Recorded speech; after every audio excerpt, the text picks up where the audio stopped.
इधर झारखंड में चल रहा सियासी संकट थमने का नाम नहीं ले रहा। इस बीच राज्यपाल रमेश बैस के एक बयान ने सियासी उफान को और हवा दे दी है। दरअसल छत्तीसगढ़ पहुंचे रमेश बैस ने सीएम की सदस्यता मामले पर बड़ा बयान देते हुए कहा कि सीएम हेमंत सोरेन से जुड़े लाभ के पद मामले में एक और राय मांगी गई है। रमेश बैस ने कहा कि अगर सरकार को अस्थिर करना होता तो वो चुनाव आयोग की जो सिफारिश आई है उसी के आधार पर फैसला ले सकते थे, लेकिन उन्होंने ऐसा नहीं किया। राज्यपाल रमेश बैस ने कहा कि चूंकि वो एक संवैधानिक पद पर है इसलिए उन्हें संविधान के मुताबिक चलना है, इसलिए उन्होंने चुनाव आयोग से एक और राय मांगी थी। वहीं अब इस मामले को लेकर प्रदेश में बयानबाजी तेज हो गई है। बीजेपी और जेएमएम आमने सामने हैं। तो सियासी संकट के इस टाइमलाइन के बारे में अगर बात करें तो 30 अगस्त को यूपीए के 31 विधायकों को प्लेन से छत्तीसगढ़ ले जाना पड़ा था। ये स्थिति बन गई थी। कैबिनेट ने विधानसभा का विशेष सत्र बुलाया। हेमंत सरकार ने विधानसभा के विशेष सत्र में विश्वास मत प्रस्ताव लाया और विश्वास मत साबित किया। रघुवर दास ने सीएम सोरेन के खनन मामले से संबंधित विवाद को हवा दी। बीजेपी ने राज्यपाल से सदस्यता हेमंत सोरेन की रद्द करने की अपील की। केंद्रीय आयोग ने ऐसे में चुनाव आयोग ने सुनवाई पूरी कर अपना फैसला 18 अगस्त तक सुरक्षित रखा। 25 अगस्त को निर्वाचन आयोग ने सुनवाई के बाद राज्यपाल को अपना स्टेटमेंट भेजा। 30 अगस्त को यूपीए के 31 विधायकों को प्लेन से रायपुर छत्तीसगढ़ भेजा गया।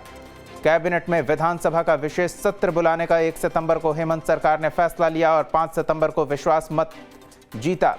रघुवर दास ने खनन लीज लेने का मुद्दा उठाया। मुख्यमंत्री हेमंत सोरेन का 10 फरवरी और 11 फरवरी राज्यपाल से सोरेन की विधानसभा सदस्यता रद्द करने की मांग की। 2 मई को केंद्रीय आयोग ने मुख्यमंत्री को नोटिस भेज जवाब मांगा था।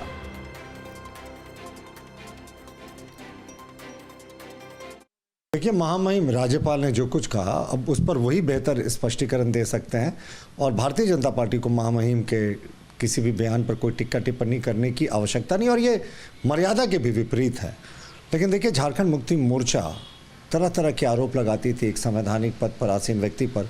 कहती थी ये भाजपा के मुख्यालय से हेडक्वार्टर ले रहे हैं और भाजपा के एजेंट हो गए। इनके नेताओं ने तरह तरह के घटिया आरोप लगाए थे। लेकिन माननीय राज्यपाल ने क्या कहा? महामहिम ने कहा कि उन्होंने सेकेंड ओपिनियन के लिए इस पूरे मैटर को भेजा है। यानी अब आप देखें, नेचुरल जस्टिस के सिद्धांत से भी वो आगे बढ़कर काम कर रहे हैं और एक ही ओपिनियन नहीं, दूसरा ओपिनियन भी ले रहे हैं। तो झारखंड मुक्ति मोर्चा के जिन तमाम नेताओं ने आरोप लगाया था राज्यपाल पर, बेबुनियाद आरोप लगाया था, उन्हें माफ़ी मांगनी चाहिए।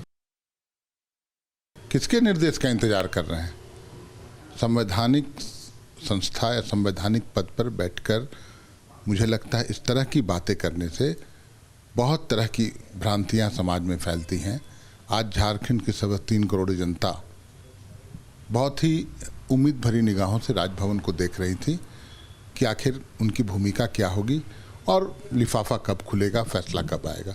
लेकिन इस तरह की बयानबाजी करके मुझे लगता है कहीं ना कहीं वो एक सिग्नल दे रहे हैं, जो निर्देश आला कमान, मैं आला कमान वर्ड यूज़ कर रहा हूँ इसलिए कि संवैधानिक संस्थाओं को इस पिछले 6-7-8 सालों में जो आरोप लगते रहे राष्ट्रीय स्तर पर कि पूरी तरह से हाईजैक कर लिया गया है और इशारे मिलते हैं केंद्र से, दिल्ली से।